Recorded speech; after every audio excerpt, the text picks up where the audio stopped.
Por favor, abra sua Bíblia no Salmo de número 128. Salmo de número 128 é o texto que nós vamos meditar essa noite, o famoso Salmo da família. Esse salmo que nós vamos ler hoje, eu quero fazer uma exposição desse salmo aqui hoje. Então, quando nós terminarmos de ler, você vai se sentar e não vai fechar a sua Bíblia. Amém? Nós vamos estudar esse salmo aqui essa noite. Salmo de número 128, diz assim a palavra de Deus: Bem-aventurado todo aquele que teme o Senhor e anda em seus caminhos. Pois comerás do trabalho das tuas mãos, serás feliz e tudo te irá bem. Em tua casa, tua mulher será como a videira frutífera, e teus filhos como brotos de oliveira ao redor da tua mesa. Assim será abençoado o homem que teme o Senhor. O Senhor te abençoe de Sião, para que vejas a prosperidade de Jerusalém todos os dias da tua vida, e vejas os filhos de teus filhos. A paz esteja sobre Israel. Amém. Pode sentar, mantendo a sua Bíblia aberta aí, por favor. Irmãos, eu sou um apaixonado pelo livro dos Salmos. É um livro que eu estou sempre, na minha vivência teológica, sempre buscando esses textos, sempre lendo, pesquisando. Na Academia de Pregadores, onde eu dou aula, um curso online, tem um curso que eu fiz só voltado para a espiritualidade dos Salmos. Na minha biblioteca, sem dúvida alguma, o que eu mais tenho em volumes e em quantidades são sobre os Salmos. São textos que eu amo. E quanto mais mergulho, mais pesquiso, mais eu percebo a grandiosidade, a profundidade desses textos. Uma coisa que me chama a atenção, eu estava relendo esses dias algumas das minhas pesquisas no livro dos Salmos. Calvino, por exemplo, que foi um dos grandes exegetas que nós temos na história da igreja, que se aprofundou muito no livro dos Salmos, ele costumava dizer que os Salmos fazem a anatomia da alma. Eu gostei muito dessa expressão. Os Salmos fazem a anatomia de todas as partes da alma. Os Salmos, Ambrósio dizia que os Salmos é como o ginásio do espírito. Assim como você vai à academia para exercitar os músculos do corpo, vai aos Salmos para exercitar os músculos da alma. Ou seja, os Salmos são o remédio da alma. É como se nos piores dias da vida, nos piores momentos e circunstâncias, a gente tivesse na Bíblia uma espécie de farmácia da fé, onde você encontra todos os remédios para as piores crises que a sua alma enfrenta. E esse texto, em especial, é fantástico, porque ele é o Salmo da família, reconhecido em Israel, reconhecido ao longo da história da igreja. Durante muito tempo, muitos dos grandes luminares do pensamento, os gigantes do púlpito, pensaram sobre isso, sobre a forma como esse salmo se debruça na família, o que ele tem como reflexo para a nossa casa. Vocês vão acompanhar comigo nesse tempo que nós temos, na grandiosidade de informações, de verdades e de dimensões que a gente encontra nesse salmo. É um daqueles textos que a gente lê na Bíblia até sem dar muito cartaz, porque nós estamos acostumados com os famosos salmos clássicos. Quando a gente cita Salmo 91, a gente viaja na paisagem imagética do Salmo. Salmo 1, 139, Salmo 91, são salmos que a gente coloca como pontuais desse universo de 150 salmos. Esse aqui, às vezes alguém lembra por uma ou outra coisa, mas não tem lá muito cartaz no nosso meio, até porque nós vivemos numa geração armada contra todo o princípio da família. Então, se há um salmo que é urgente para a realidade de hoje, este é o salmo, um salmo voltado para a família. Se você olhar no salmo, aí logo no primeiro versículo, a primeira expressão dele já é extremamente profunda. Bem-aventurado. A tradução desse termo no hebraico é feliz. Ele é feliz. Se você olhar lá no Salmo 1, é assim que começa o livro dos Salmos. A expressão desse salmo é a primeira expressão que abre o Salmo 1. Bem-aventurado, feliz. Se você for lá em Mateus capítulo 5 e começar o Sermão da Montanha, Jesus vai começar usando essas expressões. Bem-aventurado, feliz, sempre com esse sentido. Onde você encontrar algo extremamente profundo, decisivo na Bíblia, a raiz disso está a felicidade. Agora, se a gente olhar a felicidade bíblica e trazer para hoje, fica mais complicado. Nós vivemos numa sociedade, numa época e numa geração que transformou a felicidade na obsessão número 1 das suas vidas. É claro que é extraordinário e importante ser feliz, eu não seria tolo de dizer que você não deva buscar a sua felicidade. O problema é quando a felicidade entra no radar da obsessão. E nós vivemos numa sociedade obsessiva por tudo que é ser feliz. Então, felicidade construída no chão da obsessão não é felicidade, é uma droga buscada pela mesma via do drogado, na busca de aliviar as tensões do viver. Esse texto começa com um homem feliz, assim como o Salmo 1 também é um homem feliz. Se você olhar no texto, o texto diz assim, bem-aventurado todo aquele, é um só, plural. Porque o texto vai começar trabalhando a identidade de um homem, no caso aqui um marido e um pai. Só que eu acho tão fantástica a forma como o texto é gradual. O texto começa pela intimidade, individualidade curada e feliz, porque um homem curado e feliz em sua individualidade pode se transformar num marido abençoado e feliz, para daí virar um pai abençoado e feliz. Não há nenhuma mistura nas dimensões. Ele começa como homem individual, que sabe quem é, daí, sabendo quem é, casa. E esse casamento consciente, racional, gera filhos para a glória de Deus. Isso vai acontecer na casa dele, na família, na nação, nos netos, na história e chegou até aqui hoje.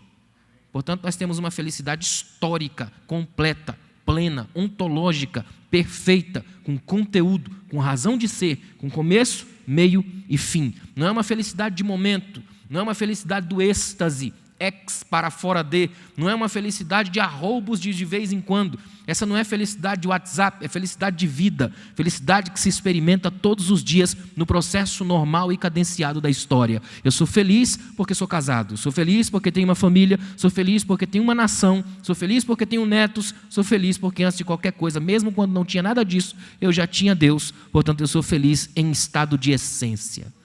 Essa é a ideia do texto. É esse tipo de felicidade que a gente tem que buscar. Uma felicidade que vá além da mera palavra, do palavreado. Aliás, uma coisa que Jesus nunca gostou foi do tal do palavreado gospel. Você vai ver que Jesus acaba com isso.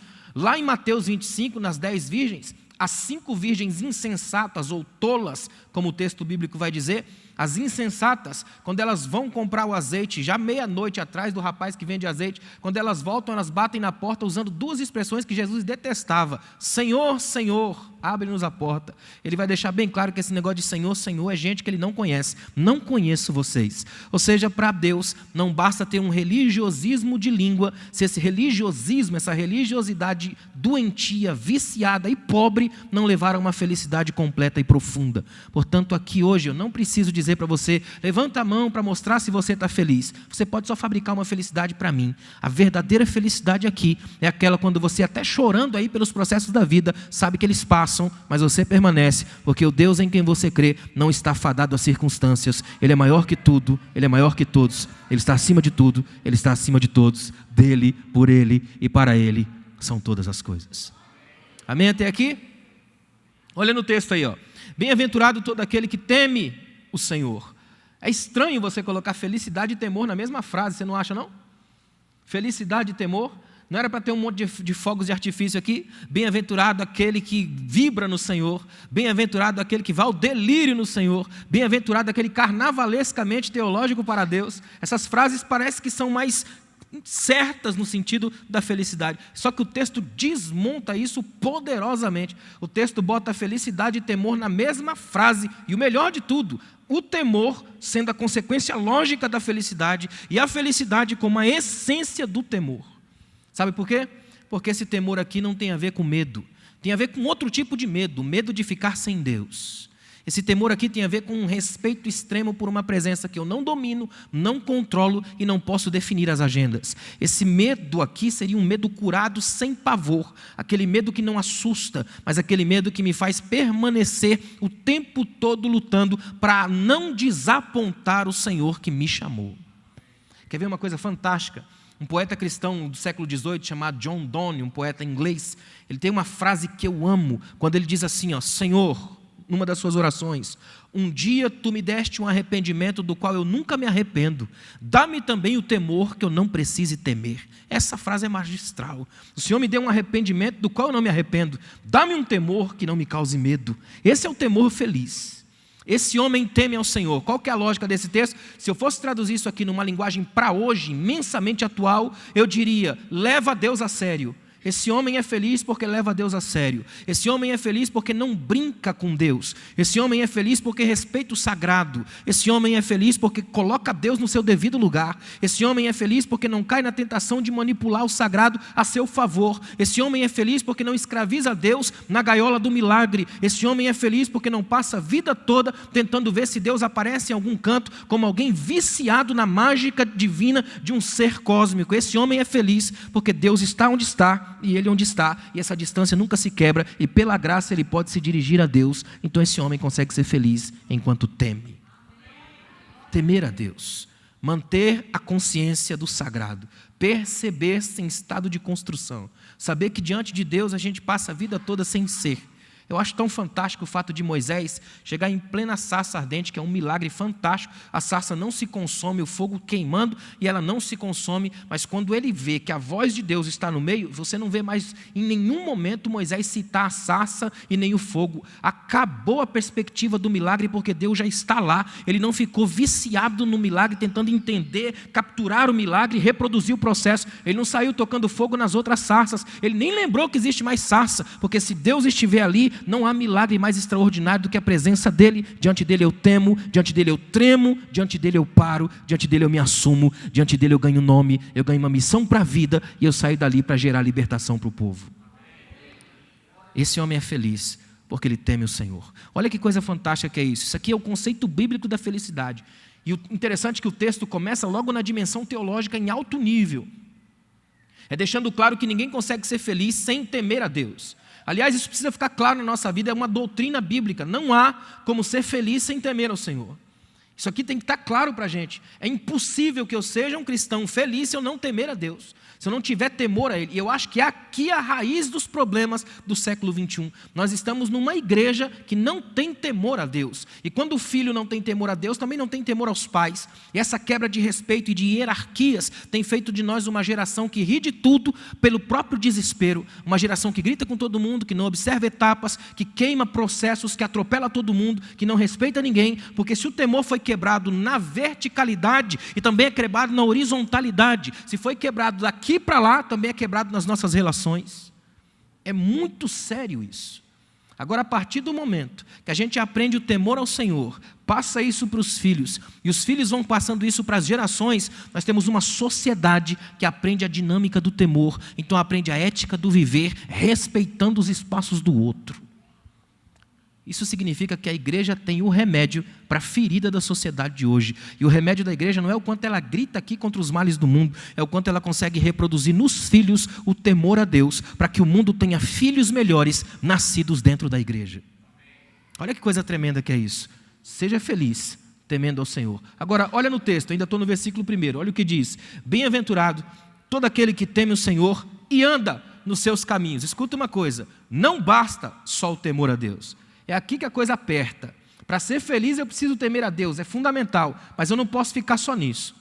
Se o temor não desembocar na prática da vida, ele não é temor, ele é apenas religiosidade do aperto, é religiosidade do medo, é escravismo teológico, é religião que faz um aparato, mas que não tem vida. Ou seja, qual é a lógica perfeita desse texto? O homem que teme a Deus é aquele que consegue ser feliz porque anda, se move, está sempre em movimento. E olha que coisa bonita que é isso. Ele anda nos caminhos. Dificilmente a Bíblia coloca isso no plural. E esse texto aqui está no plural, que é para dizer o seguinte: em todas as realidades da vida desse homem que ele puder colocar a mão, ele vai fazer isso à luz de Deus, porque ele teme ao Senhor, e quem teme ao Senhor anda nos seus caminhos. Onde Deus colocar ele, ele anda nessa perspectiva, porque ele teme e respeita a Deus. Andar nos seus caminhos. Ou seja, ouvir a Deus é importante, mas obedecer à voz de comando é mais importante ainda. Significa que eu posso, de algum modo, entender que a palavra de Deus está trabalhando em mim, causar em mim um certo temor e respeito. Mas se isso não mover minhas pernas, isso me torna apenas um religioso engaiolado no sistema. Agora, a partir do momento que eu ouço a voz de Deus, ela gera em mim um desejo sincero por Deus, isso move as minhas pernas para que eu ande no caminho, então eu vou deixando testemunhos de Deus por onde eu passar, de modo que eu não vou à igreja, eu sou a igreja porque temo a Deus, o amo e ando nos seus caminhos em qualquer lugar por onde eu estiver. Não existe felicidade maior do que essa, sabe por quê? O céu só é céu porque Deus está lá. Então, se você ama a Deus, teme a Ele e anda nos caminhos dEle, você anda no céu. Onde você vai, a realidade do céu te acompanha, porque essa graça de Deus te habita e Deus anda com você. Então, onde Deus anda com você, o céu está presente.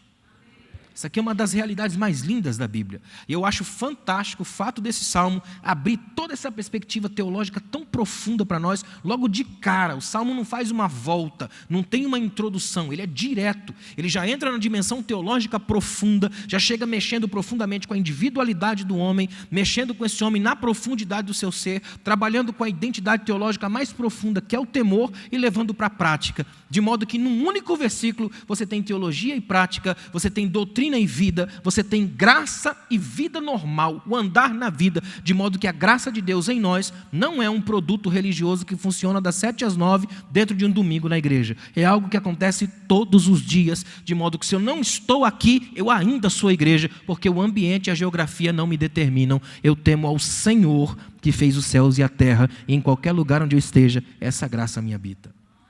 Como dizia John Wesley, o mundo é a minha paróquia. Amém? Agora olha no versículo 2, dá uma olhada no versículo 2.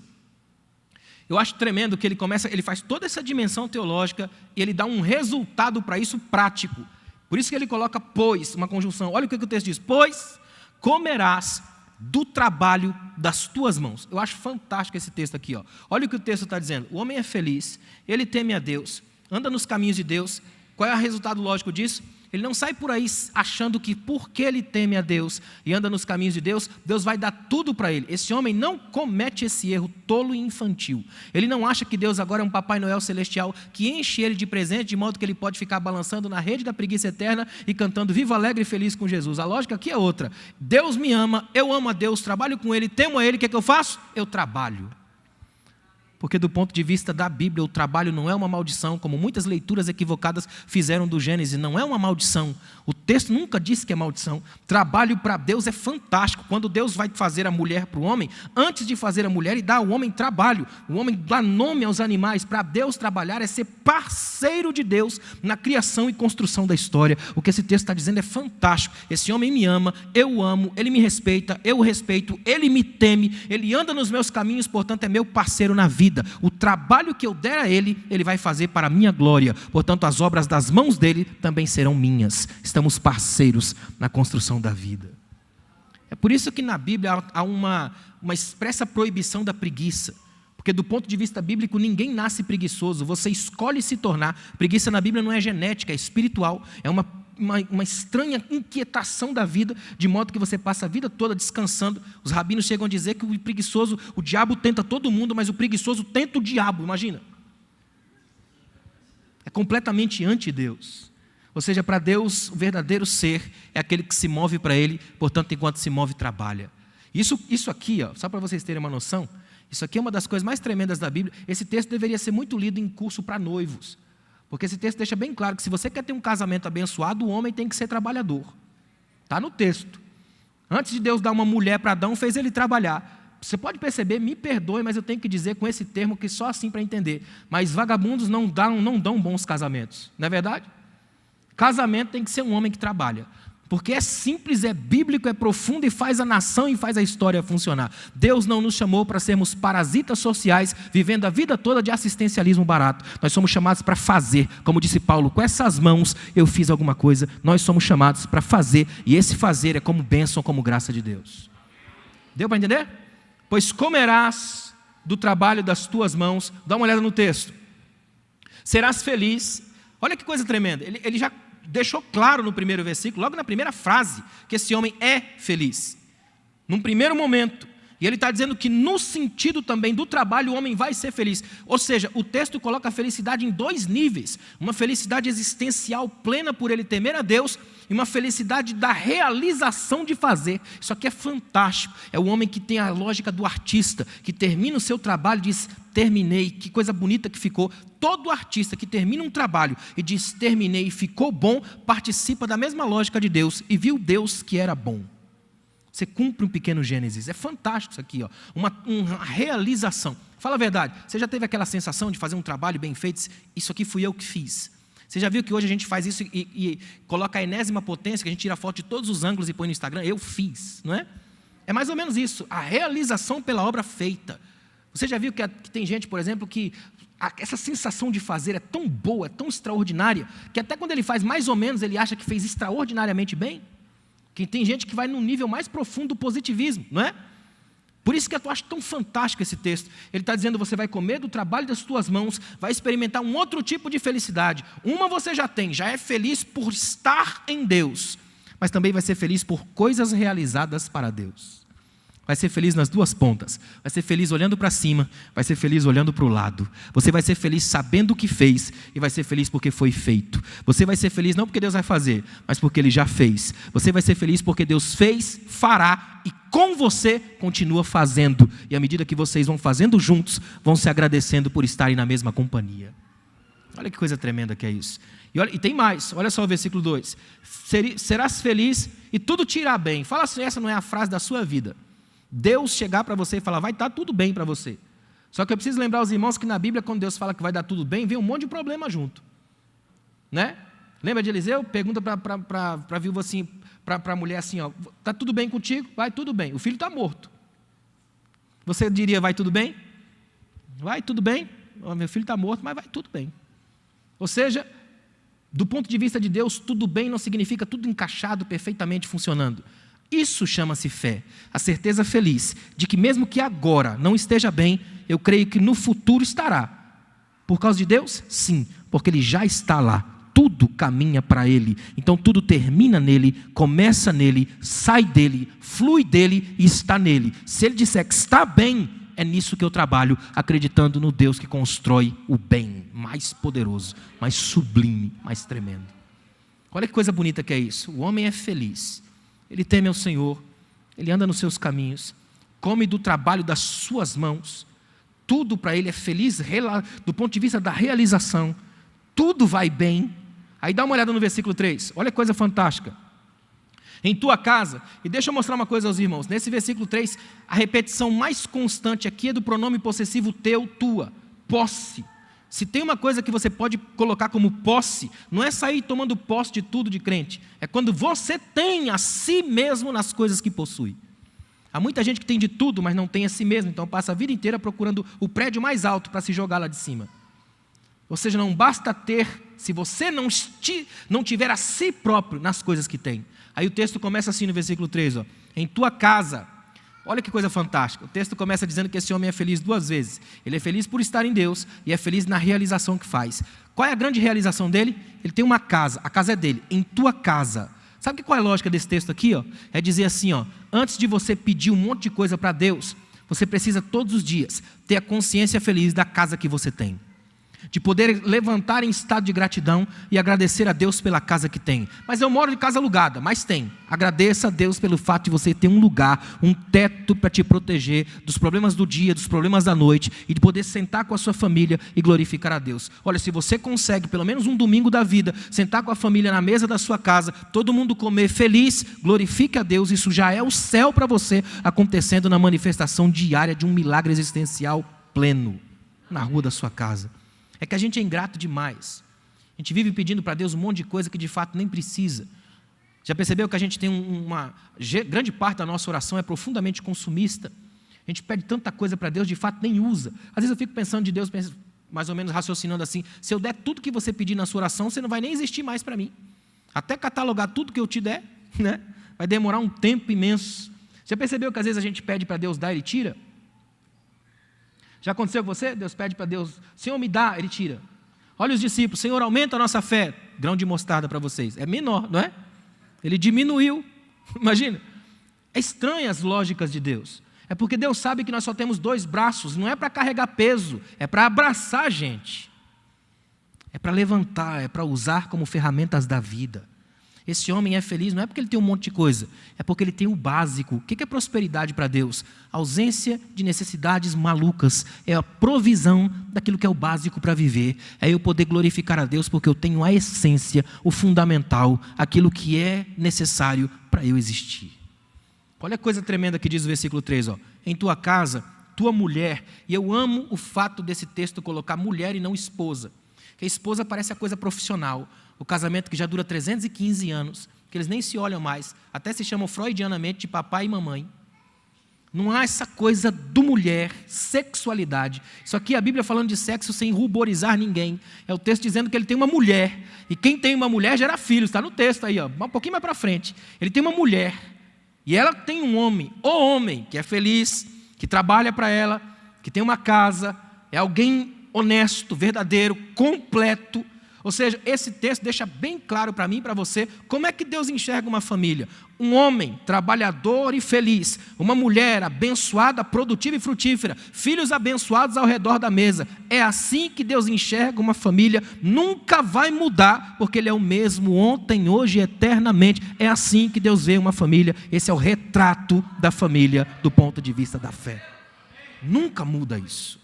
Então ele olha e diz assim, ó, na tua casa, em tua casa, tua mulher será como a videira frutífera. Aí ele começa a fazer uma coisa aqui no Salmo, presta atenção nisso aqui, ó. Ele começa a vislumbrar um ambiente mais profundo. A bênção na vida desse homem está sendo gradativa, começa na individualidade, parte para o trabalho, o que atinge a sociedade, e agora vem na mulher, nos filhos. Só que quando chega na mulher, a visão amplia, porque ele chama essa mulher de videira, símbolo no Antigo Testamento do próprio Israel, da nação de Israel. É o texto dizendo uma das coisas mais tremendas da Bíblia, que quando Deus olha para um homem como esse, com uma mulher como essa, Deus não enxerga um casal, Deus enxerga uma nação que vai nascendo naquela casa. Meu Israel está nascendo aí, ó. A minha videira nasce daí, porque nesses frutos novas raízes irão nascer. A bênção de Deus nunca vem só para uma casa, ela é geracional, ela atinge gerações, ela atinge vidas, ela atinge a nação. Deus enxergando a nação dentro de uma casa. Aí eu pergunto, como Deus enxerga o Brasil da sua casa? Ou seja, esse texto aqui poderia colocar Deus no fantástico. O Brasil que eu quero é esse aqui, ó. É Deus dizendo, o Brasil que eu quero é um Brasil onde vocês estejam felizes, onde vocês trabalhem de verdade, onde os homens sejam trabalhadores, as mulheres uma bênção e a nação esteja dentro dessa casa. Ou seja, o Brasil que Deus quer não é apenas o que aparece na televisão, porque não é só o que se quer, é o que se faz. E o que se faz na base do temor, do respeito, da alegria, da graça, do trabalho e da fé. Essa é a ideia.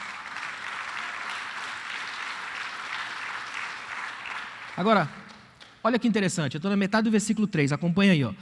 Em tua casa, tua mulher será como videira frutífera, teus filhos como brotos de oliveira ao redor da tua mesa. Ele é tão perfeito esse texto, que ele faz questão de lembrar que quando Deus cria família, cria num ambiente ecológico, um jardim. Então ele vem com diversidade de ecologia, tem videira, tem oliveira, o que significa que tem azeite, tem vinho, tem uva, tem as azeitonas. O que ele está dizendo é que existe uma pluralidade diversificada de bênção nessa casa. Essa casa tem um leque amplo de bênçãos, ou seja, é um pai que pode sentar à mesa da sua casa e ter duas certezas: não falta nada aqui. Primeiro, porque Deus me deu trabalho e força. Segundo, porque meus filhos estão ao redor da minha mesa. Onde eu olho aqui, eu vejo frutos da minha graça, sementes da minha vida. Eu posso ser feliz. Esse homem é feliz pela terceira vez. Ele é feliz porque ele teme a Deus. Ele é feliz porque no trabalho se realiza. E ele é feliz porque quando ele vai para a cama com essa mulher, ele gera uma nação. Esse homem é feliz em todas as lógicas. É um homem feliz e feliz completo.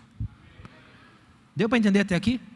Olha que coisa profunda que é isso. Uma dimensão psicológica fantástica, familiar, social, eu poderia dizer até nacional e internacional, porque atingiu a gente aqui hoje. Então é uma coisa muito mais ampla do que simplesmente uma família. É como se o texto estivesse dizendo para nós que sentar à mesa com a sua família não é apenas um ato da sua casa. Seria egoísta e até arrogante pensar assim. Significa que quando você senta na mesa da sua casa com a sua família, algo missionário acontece ali. Existe uma esperança de Deus de que aquela casa pode ser o receptáculo do nascimento de uma nação, que ali pode haver a semente de um futuro glorioso, que naquela casa, Deus trabalhando ali, no meio dos seus filhos, Ele pode levantar alguém no futuro que fará uma diferença poderosa na nação. Ninguém sabe quem escreveu esse salmo, provavelmente até aqui, mas uma coisa você sabe, esse salmo nunca mais saiu da história, porque até aqui, ó, Deus tem trabalhado e tem mantido famílias. Até hoje o padrão nunca acabou, nunca caiu por terra. Sem falar, se você olhar na sua Bíblia aí, provavelmente está escrito em cima do salmo assim, ó, Cântico dos degraus, não está? Ou Cântico de subida, não está aí?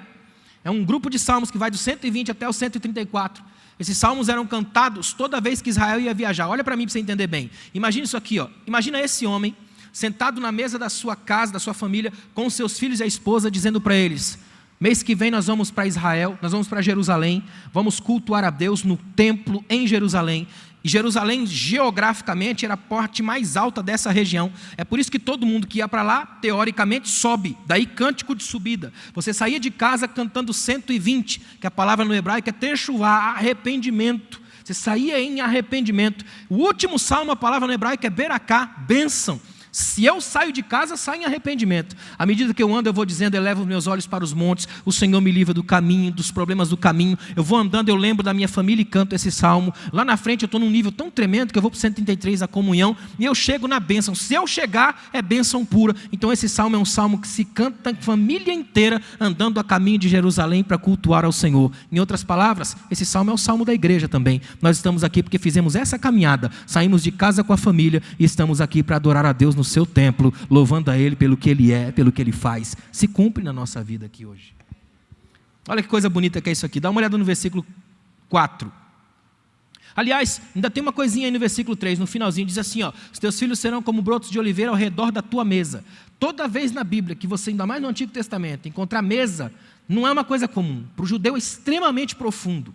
Para o judeu não é só um móvel da casa. Para o judeu é uma dimensão chamada comensalidade, comer junto. O judeu acredita que cercar a mesa juntos é o mais alto grau de amizade, é respeito. É por isso que Jesus chocava os fariseus da época quando ele comia com publicanos e pecadores. Porque receber esse povo na mesa dele era receber na alma.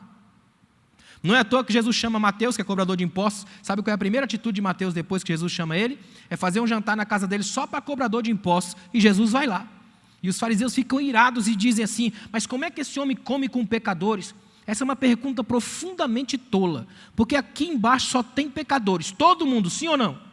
Se Jesus não comesse com pecadores, ia comer com quem? Morria de fome em uma semana, não é? Todo mundo é pecador, a lógica é a mesma, não é? Agora olha que interessante, é fantástico você observar esse ponto de vista. Você vê que a mesa para o judeu é estar junto, celebrar da companhia um do outro. Numa mesa você nunca vai sozinho. Mesmo que você vá para uma mesa sem levar nada, leva a si mesmo e cheio de fome e de expectativa.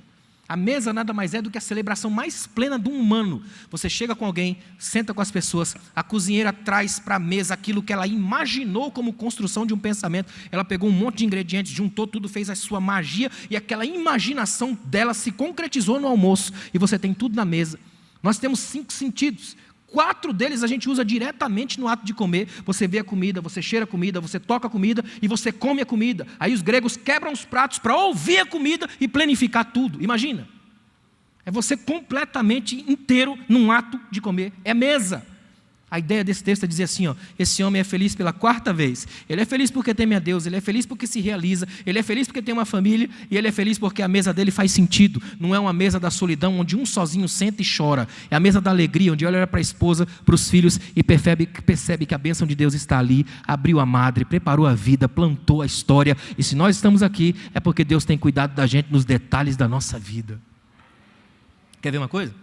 Hoje é dia 24 de outubro, 24 de outubro de 2018. Deus, que é soberano e tem sua onisciência, Ele sabe de tudo, Ele sabe que você estaria vivo aqui hoje, e que a condição básica da natureza humana é comer e beber, sabia que você ia precisar disso. Então imagina comigo que lá atrás, meses atrás, Deus coloca no coração de alguém para plantar a terra. E quando essa pessoa planta na terra, Deus opera o primeiro milagre. Porque não interessa se a semente é bilhões de vezes mais leve do que o solo. Ela rompe o solo contra a lei da gravidade, porque a força dentro dela é maior do que qualquer peso em cima. Chama-se vida. Então ela rompe o solo e nasce. Isso leva tempo, clima, chuva, bênção de Deus. Porque não basta plantar, tem que confiar que Deus vai fazer crescer. Tanto que Paulo disse, eu planto, outro rega, mas quem dá o crescimento é Deus. Então, se uma coisa é plantada, é nosso. Agora, fazer crescer é de Deus. Aí Deus vai lá, toca no coração de alguém para colher. Aí alguém colhe, processa, manda para o mercado. Enquanto isso, você trabalhou, o salário caiu, está na conta. Você foi lá no mercado, comprou, levou para a mesa, a esposa fez, está em casa hoje. Porque lá atrás, Deus foi pensando na sua vida e colocou uma máquina, engrenagem do mundo para funcionar a seu favor. Portanto, se você comeu alguma coisa hoje, agradeça a Deus, porque Ele tem trabalhado na história para que você esteja vivo aqui essa noite. não é de graça, é pela graça. Tem um preço, e esse preço já foi pago por nós. Amém? Olha só que coisa bonita que é o versículo 4. Ele faz mais uma conclusão no texto. Assim será abençoado o homem que teme o Senhor. Olha que coisa bonita para ele aqui. O que é bênção para Deus? Para esse texto aqui. A maior bênção dele é a perfeição, completude da vida. É ele saber que está inteiro, íntegro, sentado na mesa da casa, com a sua família, a sua mulher e os seus filhos. Esse homem é abençoado. E aí o texto faz questão de frisar, de rememorar a condição teológica dessa felicidade. Ele teme o Senhor. E escute uma coisa aqui, olha só o que o texto faz. O texto vai dizer, se você observar bem, o texto diz assim, ele teme o Senhor. E a palavra Senhor aqui tem um sentido da soberania mais profunda. A ideia do texto é dizer assim, esse homem compreendeu, devagarzinho, Deus foi trabalhando na história da vida dele, de modo que tudo que ele faz agora, faz com uma consciência. Não é porque eu sou bom, não é porque a minha casa é melhor que a dos meus vizinhos, não é porque a minha mesa talvez seja maior do que as dos outros, mas é porque quando Deus olhou para mim e percebeu a minha condição de amá-lo e de respeitá-lo como Deus que Ele é, Deus estendeu a mão sobre a minha casa. Portanto, o que eu tenho hoje não é porque eu sou bom, é porque bom é Deus e nunca se esqueceu de mim, mesmo na minha pequenez e na minha incompletude. Eu acho fantástico esse texto. Ele diz assim, será abençoado. Agora notem que jogou lá no plural, lá no futuro, será abençoado. Ou seja, esse homem é feliz, esse homem está feliz, continuará sendo feliz, abençoado. E o tremendo desse texto é que a ideia de bênção aqui é a mesma ideia de shalom hebraico. Esse homem terá paz, tranquilidade no meio do caos. Esse homem será um homem capaz de se levantar no dia que a crise vier, que os problemas vierem e permanecer fiel, porque esse homem tem raízes na profundidade e frutos no topo. É uma árvore frondosa que Deus abençoou e colocou para frutificar na vida. É exatamente isso que Deus quer fazer com as nossas casas aqui hoje. Você crê nisso? Deus quer que a gente saia daqui hoje como gente capaz de gerar para Deus, fazendo o trabalho para a glória de Deus. Só que interessante que não acabou não. Olha o versículo 5. O Senhor te abençoe, começa uma bênção. Eu acho tão tremendo isso aqui. O texto todo é feito de felicidade, que por si só já é bênção, mas o texto faz questão de colocar uma bênção na boca desse homem, desse salmo, essa bênção projetada. Mais ou menos a ideia é a seguinte: esse homem está tão feliz e tão realizado por estar em Deus, que essa coisa transborda, não cabe nele. William Temple escreveu que ninguém pode possuir o Espírito de Deus e guardá-lo para si, porque se ele estiver em você, transborda. Se não transbordar, é porque não está. É simples. Essa fé cristã não é uma fé que se guarda para mim. As coisas de Deus para mim não podem ser guardadas em mim. De modo que se eu guardo para mim, eu me torno apenas um solitário que fica abocanhando bênçãos, como se isso aqui fosse um saco vazio, na linguagem bíblica, que entra muita coisa, mas nada fica. A ideia dele é que quanto mais Deus me abençoa, mais eu devo ser bênção para as nações. Olha o que Deus falou para Abraão: sê tu uma bênção. Seja uma bênção. Olha a palavra de Deus para você aqui essa noite. Deus não te trouxe essa noite aqui para te dar milagres, mas para te tornar um milagre. Deus não te trouxe aqui hoje para te dar, mas para te ajudar a ser. Deus não te trouxe aqui hoje para te dar um monte de prosperidade, mas para fazer com que cada pessoa que passar por você seja abençoada, feliz e próspera pela bênção que já existe em você, de modo que haja uma espécie de santo contágio da glória de Deus sobre a sua vida. Olha que coisa bonita que é isso aqui, olha o versículo 5. O Senhor te abençoe de Sião. Eu acho tremendo o fato do texto ir lá no nome antigo de Jerusalém. Sião é a nomenclatura mais antiga de Jerusalém. A ideia é dizer assim, o nosso Deus, o seu Senhor, não está te abençoando só agora. Ele já vem te abençoando há muito tempo. Ele é o Senhor da história. Não é à toa que quando ele se revela para Moisés na sarça ardente, ele se revela na redenção do passado histórico de Moisés. Eu sou o Deus de teus pais, Abraão, Isaque e Jacó. Por que Deus diz isso? Para lembrar bem claramente a pessoa com quem ele está falando que ele não é o Deus apenas do agora. Ninguém é um susto para Deus. Ele nos conhece há muito tempo, sabe das nossas raízes, da nossa genealogia, das nossas heranças. Deus tem retrovisor, ele sabe o que veio lá atrás. Então ele vem aqui e puxa a linhagem mais histórica e antiga da nação. O Senhor te abençoe de Sião. A ideia é dizer assim, se você olhar para trás hoje, você não vai ter mais com o que se assustar.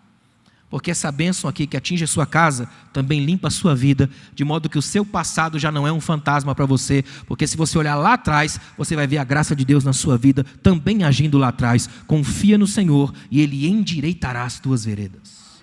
É voltar. É você lembrar que para Deus é possível ir lá no passado, de um modo que é possível redescobrir as nossas trajetórias. Agora olha que tremendo, não é que Deus vai mudar o seu passado, não, Ele vai trazer redenção às suas memórias, de modo que cada memória dessa não fere nem machuca mais, porque elas têm o bálsamo da graça, foram curadas pela vida, e hoje eu posso dizer graças a Deus, porque eu sou o que sou, porque aquelas coisas me tornaram quem de fato eu sou. Desde Sião. Só que o texto continua, olha aí no versículo 5. O Senhor te abençoe de Sião, para quê?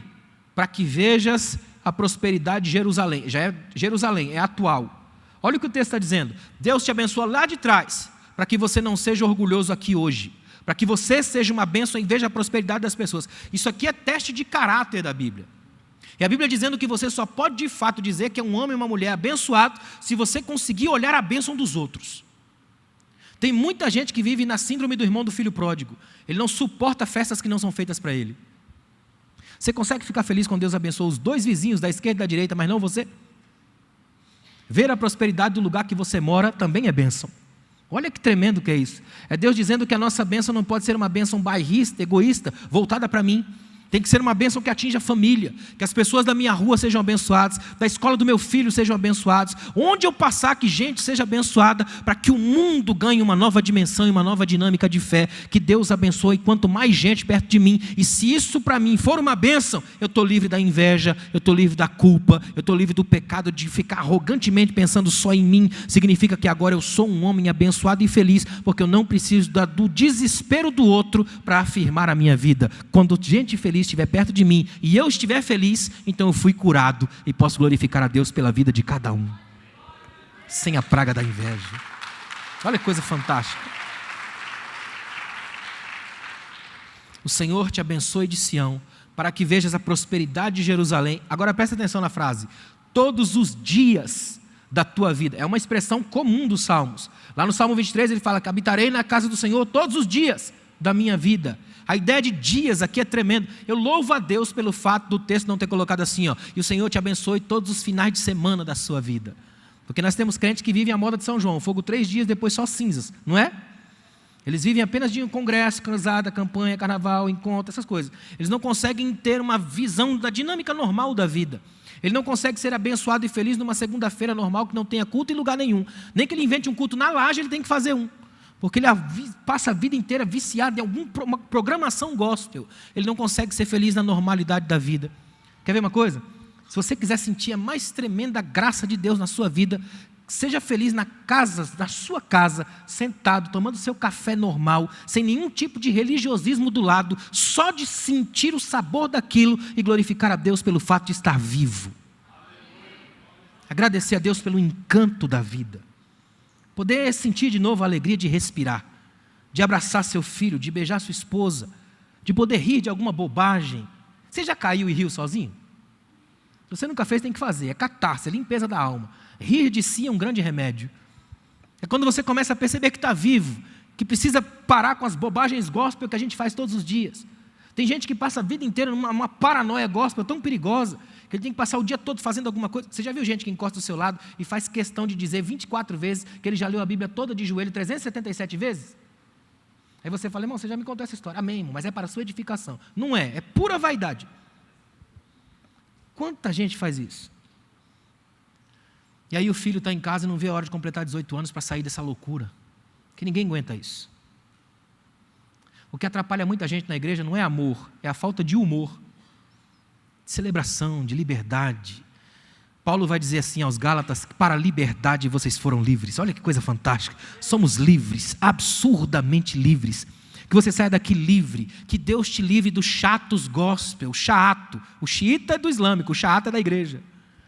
Que Deus te ajude a ser livre disso. De gente que passa a vida toda densa, espírito de gravidade, o cara nunca sobe, só cai, não consegue ser feliz em momento algum. Qualquer sorriso um pouco mais alegre, ele tem um sentimento de culpa. Será que eu estou pecando? Sangue de Jesus tem poder? Faço sinal da cruz disfarçadamente. Você consegue ser feliz na liberdade da sua vida? Glorificar a Deus por um banho? Tem coisa melhor do que um banho bem tomado? Olha que coisa tremenda, irmão. Aleluia, não é? Ser feliz, alegre, pelo fato de você ser quem é. A ideia desse texto é belíssima, é nos libertar para a verdadeira tranquilidade da vida, uma dimensão profunda de liberdade. Esse homem é extremamente feliz, ele não tem nada de extraordinário, nada de fantástico, de sublime, tudo aqui é extremamente normal. Aleluia pela normalidade. Nós temos um Deus que trabalha na simplicidade, na normalidade, na cadência comum do dia a dia. Todos os dias da tua vida, este é o dia que o Senhor Deus fez, nele eu me alegrarei, celebrarei e serei feliz. Você já percebeu como os dias são exatamente o mesmo, até que você resolva dar significado? Por exemplo, que diferença faz um sábado daquele sábado do seu casamento? Não foi um sábado normal com 24 horas?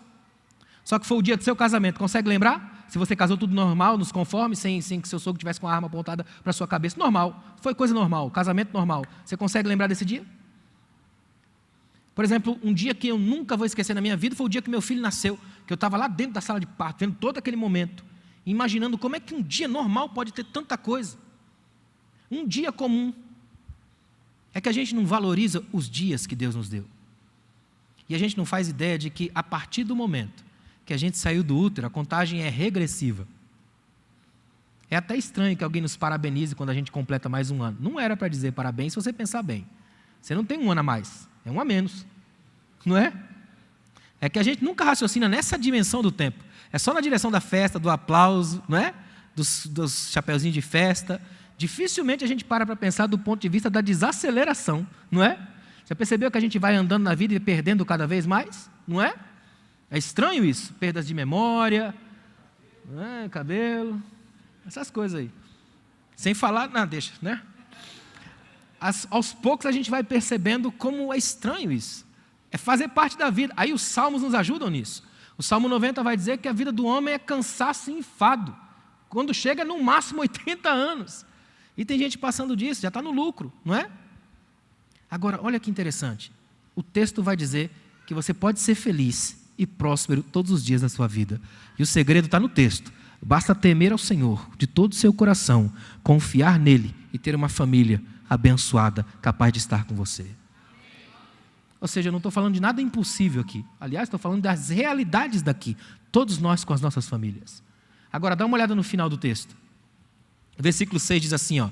E vejas, o verbo ver aqui é tão interessante, porque o sentido original de ver aqui, ó, não é só de você saber que existe alguém, de ver os filhos correndo. É a sensação de olhar com um olhar de perplexidade. Se fosse traduzir ao pé da letra, seria perplexamente verás. A ideia é aquele velho sentado numa cadeira de balanço na porta da casa, vendo os meninos brincarem na rua.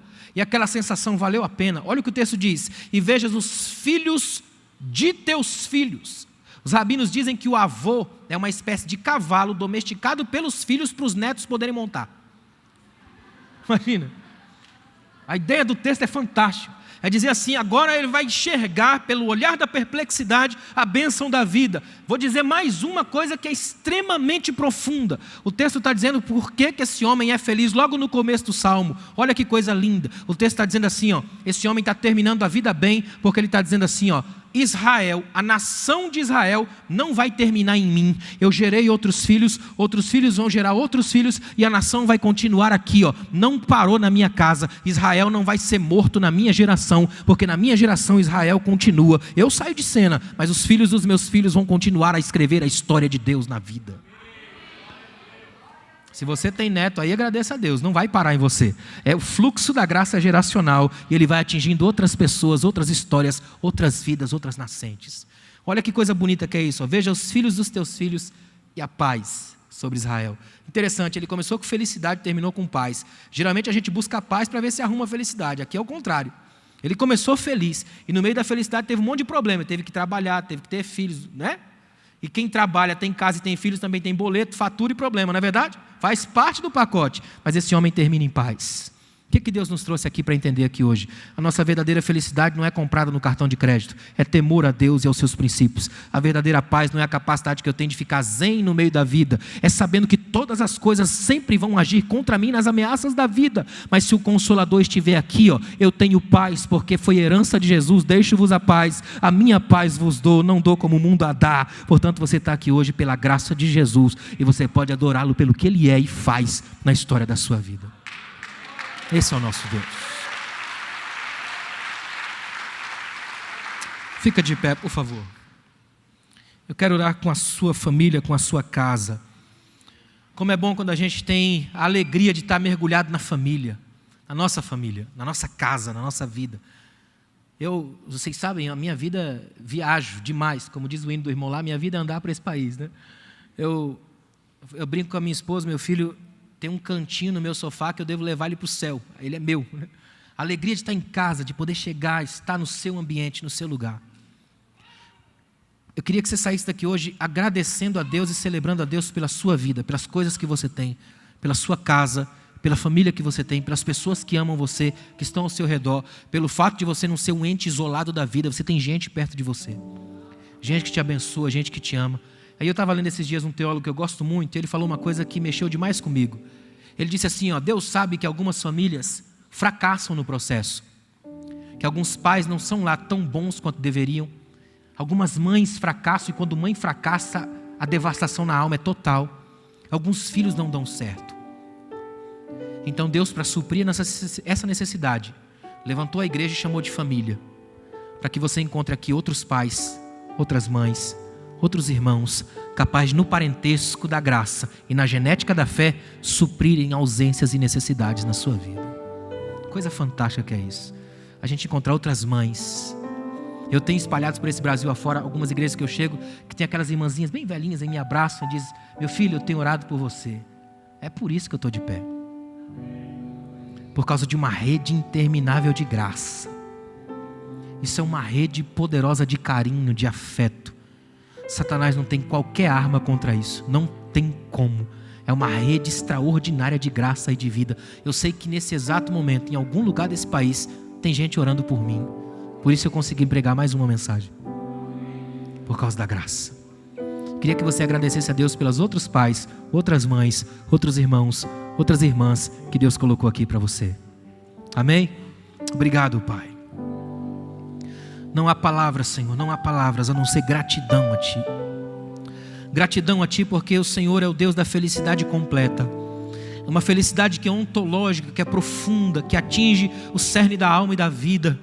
Uma felicidade que me faz criar alguma coisa e nessa realização também me concretizar enquanto faço. Obrigado, Pai, por cada família representada aqui. Cada homem, cada mulher, cada pai, cada mãe, cada filho, cada filha. Os avós, avós que aqui estão. Nós estamos aqui, Pai, de modo que estejamos enquadrados, inseridos na dinâmica desse texto. Que a Tua bênção esteja sobre a nossa casa, para que a nação curada saia daqui. Que a gente não fique apenas lamentando pelo estado da nação, mas que a gente gere filhos transformados na nossa casa. E que a mesa de cada casa aqui seja o Brasil que a gente quer. Transformado, ético, de caráter, tocado pela Tua graça, com homens e mulheres que não se vendem a qualquer capricho, qualquer prazer, mas que a nossa casa seja uma casa cheia da Tua graça, que o Senhor se sinta em casa na minha casa, e que a Tua bênção esteja sobre cada um, e a paz sobre as nossas vidas.